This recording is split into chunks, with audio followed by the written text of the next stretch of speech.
Hi, Charmaine from Smarter Selling. Today's topic is my team are not traditional sales. Well, of course, every single person in your organisation is selling. They're selling the organisation.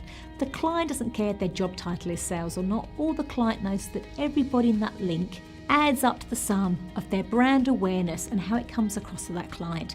You want to make sure that every single person would, regardless of their job title, understands how to communicate to that client in such a way that client wants to continue doing business with you. So you need to have maybe your technicians, your engineers, whoever it is that's on the floor with them, understand some really highly skilled communication techniques, things that they will find very simple. Our motto is stop talking and start listening.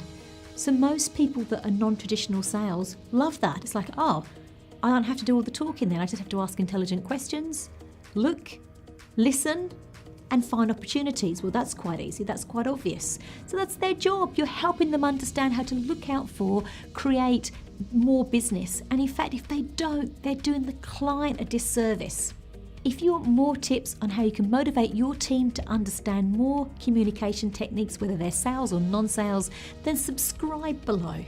And if you want to learn more about courses that they can take so they can all feel very comfortable selling on behalf of the company, then just give us a call. I'm Charmaine from Smarter Selling. Until next time.